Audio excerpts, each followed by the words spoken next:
What's the deal, family man? Welcome back to the channel, bringing you the realest and rawest reactions on YouTube. We got another banger for y'all today, man. So look, we got 7 rappers who had shootings on live, man. Facebook Live, IG Live, Twitch Stream Live, this live, whatever live. They get having shootings on live. Shouts out to Trapologist for the video, man. I've been watching this channel a lot lately, man. They got some dope videos.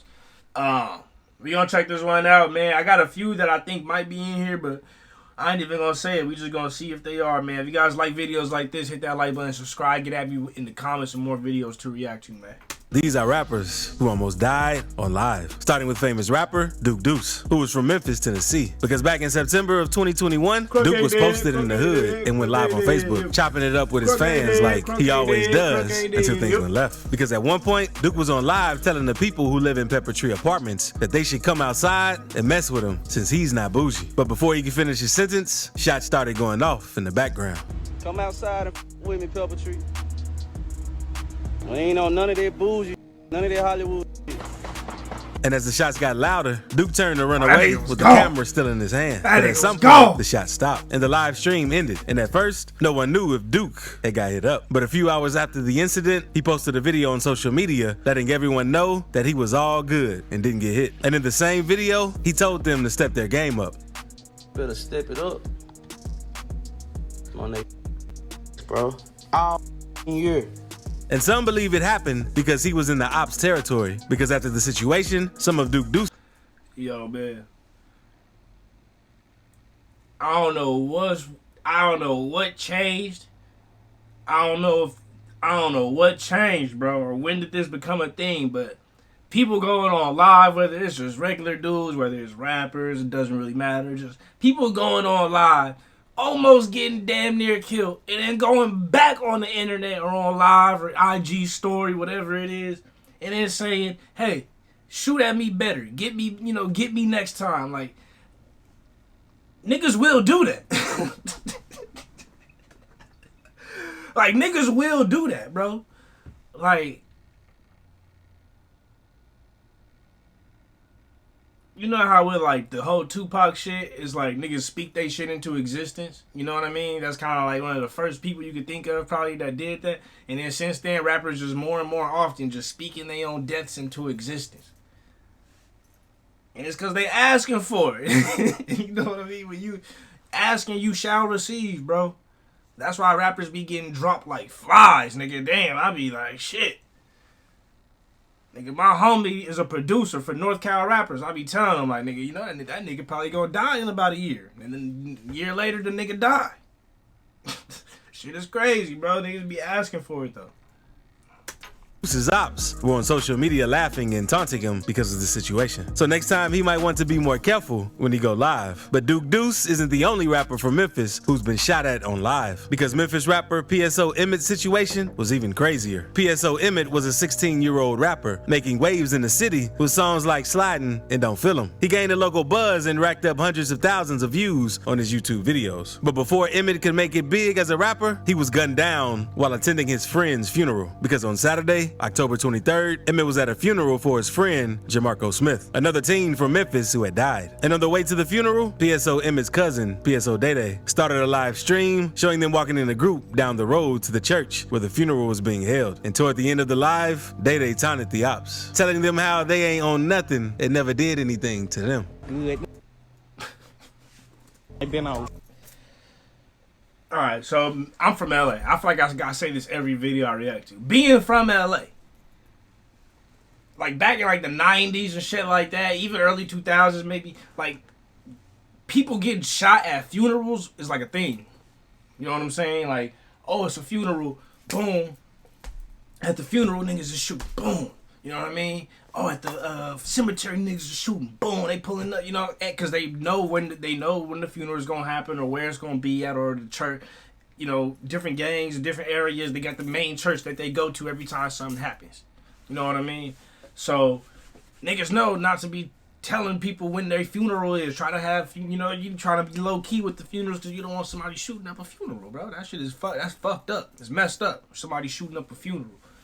So to me, it's crazy to see niggas on live at a funeral Like, how many cemeteries or how many churches is really in that area that handled that type of situation? That's in the hood, that everybody go to when somebody die, where they get buried, whatever. Think about that. Like, there ain't that many. So if you on live talking about ops can't find me, can't catch me, bro, they know exactly where you at.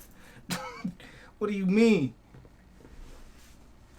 That shit crazy to me. I ain't never sent the slings out our way. On God. On God.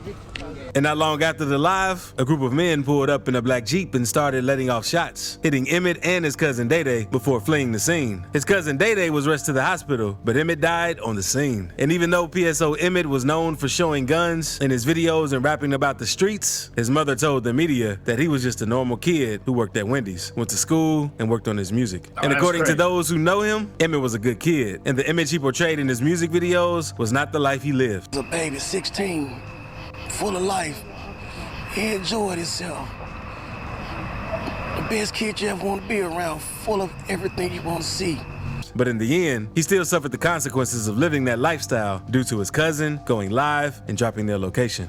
But not long after the situation, a 22-year-old man named David Lee was arrested in connection with the shooting, and he's being charged with first-degree murder. And police also arrested Rico Lee, another person who had something to do with the shooting. But now let's move on to Spider D, a rapper from the Wild Hundreds on the south side of Chicago, who's a black disciple. Spider started making music in 2017, and he has slowly built a buzz in his city over time. But what really made him go viral was the situation he had while on Instagram Live. Because back in May 2020, Spider was outside and talking about some new music he planned to release. But out of nowhere, he changed the subject and started talking about his ops. And seconds later, you could hear a car pull up and someone hit at him with a switch. Hey, you know what they say about the with the hoodie on in the summertime on BD? He ain't out here trying to play. BD in. Right up. And according to internet rumors, Spider D had dissed someone named G-Ski from a GD set, because there's even videos of G-Ski arguing with Spider D on Instagram Live. You don't know me. You break it down to beef and what beef? Folks what them beef don't know you. Folks them don't know you. Folks them don't know you. You wasn't front line. You was not front line, folks. Folks them don't know you.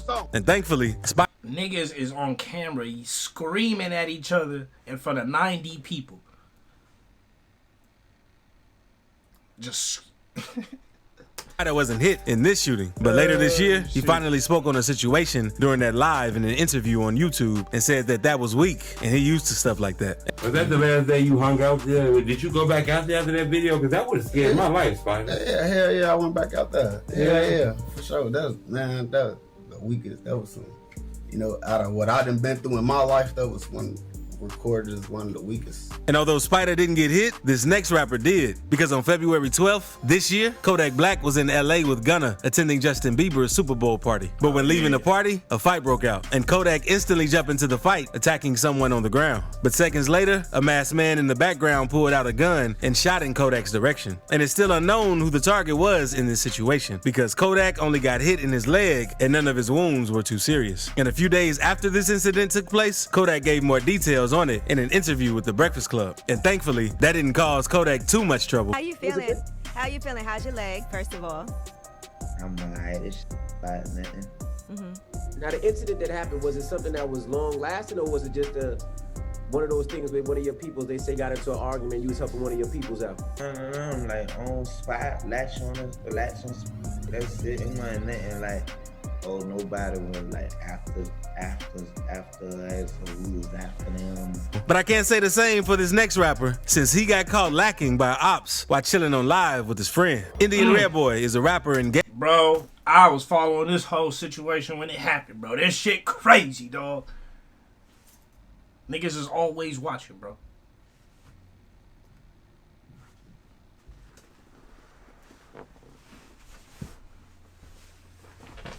Thing about LA, man, is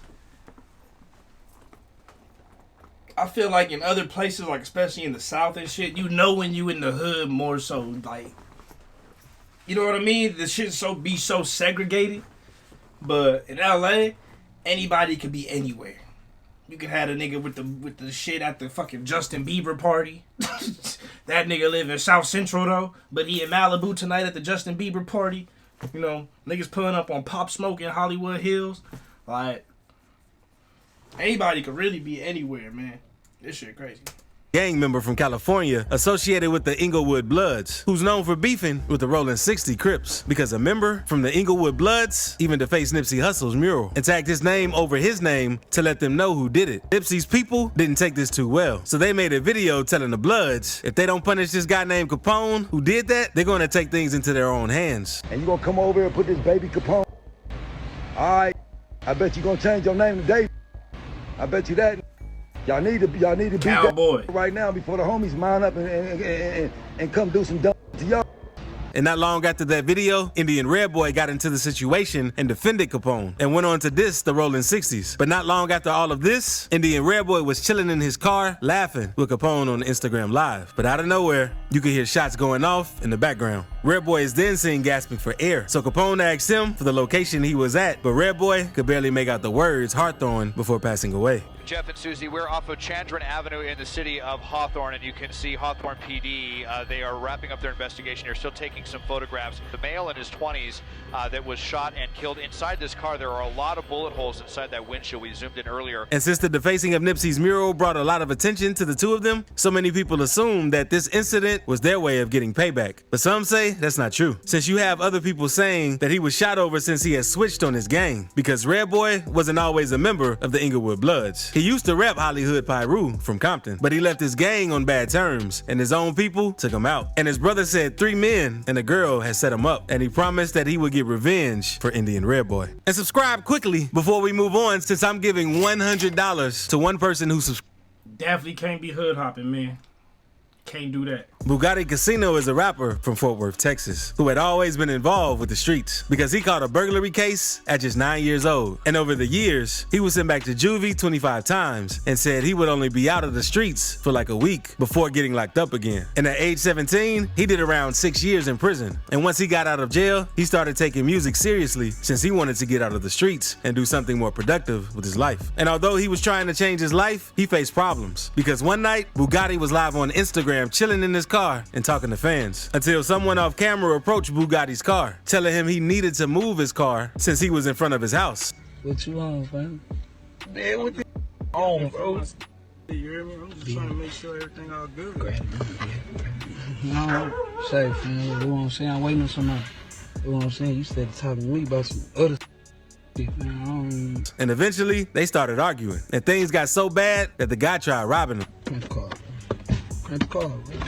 Where y'all going at? Where y'all going at? And no one could tell what was going on, but you could hear them tussling in the background before shots started going off, before someone ended the live. And although most rappers have been caught lacking while on live, this next one wasn't. Because one day, a popular Detroit artist known as Snap Dogg was standing on the block screaming into the camera. And in the distance, you could hear someone yelling at Snap Dogg before he dropped the phone. We ain't gonna play with nobody out here for real. You already know. I'm Snap. What's happening? He said, nigga, I'm Snap. What's firing happening? in the direction of the guy he was arguing with. And Snap has more viral clips with shooting that helped attract attention to his music. But he later admitted in the interview that it got too out of hand, and he started attracting a lot of attention from the police. Yeah, that's real. That's my real life. You know what I'm saying? And it took for me to get smart. Like, yo, man, we got that, bro. This getting out of hand. You know what I'm saying? Like, police really watching it. You know what I'm saying? I was just showing my life. But that's nowhere near as crazy as this rapper who got into it with his ops while shopping for a Kobe Bryant jersey. Honeycomb Brazy grew up in a rough part of Alabama, surrounded by nothing but violence. And Brazy never had anyone to guide him because his parents were in prison throughout his childhood. So Brazy hopped head first in the streets and is well known for his street altercations. Because even though he's 27, he has spent over 10 years behind bars and almost lost his life multiple times. He was even involved in some street beef that got so serious, his grandparents were killed in the house fire over it. Lewis and were the head of their families. Killed his grandparents in a house fire over some beef? Damn, bro. That's the type of shit that'll have you on some savage shit. That's the type of shit that'll have you on some reckless abandonment, savage. Damn, bro. The grandparents, bro, they ain't even got nothing to do with that. Oh, the grandparents probably raised him since his parents was... Damn, man. Woo, boy. And we've also learned that they are the grandparents of local rapper Honeycomb Brazy. Fire too. But the situation on Live with Brazy happened because of something back in 2016. Because one of Brazy's childhood friends, named Stank, had walked in and saw Honeycomb Brazy with his girlfriend, which made him mad. But Brazy claimed the only reason he was there was to sell her some gas. But Stank didn't believe that, so the two got into a heated argument and Stank ended up dying. And they tried charging Brazy with his body. But he went on to be the case. But his entire city still hated him since his city had a ton of love for Stank. So after getting out of jail, Brazy was getting shot at left and right whenever someone caught him lacking. However, his most controversial moment was in November 2020 because he was live about to buy a Kobe jersey outside of a barbershop. Until about 7 minutes into the live, gunshots started going off. And no one was injured in the incident, but a few days after this happened, Brazy had them release the footage with another angle of the situation. And the footage shows a gray BMW past him. And a few seconds later, Brazy's friends ducked behind the car and started shooting in the direction that the truck went in. So it shows that Brazy and his people were on point and weren't going for the disrespect. But speaking of disrespect, King Von disrespected a ton of rappers. So click this to see times King Von humiliated rappers. Man. All right, man. 7 rappers who had shootings on Live, man. I was only familiar with like 2 or 3 of those, man. Either way, though, stay away from them lives, man. Them lives, it be just... Them shits is cursed, bro. I don't know what it is about Live, but nothing ever really good comes of that, man. Except for Lil Boosie during the pandemic. Lil Boosie pandemic Live was going up. Lil Boosie pandemic Lives was going crazy. Drewski's could have been go crazy. But mostly, Live ain't really nothing good happening on Live, man. That's it, though, man. If you guys like the video, hit that like button, subscribe, man. I love y'all. Appreciate y'all. Remember to keep it real. Real is wherever always reaches everyone. See y'all next time. Peace.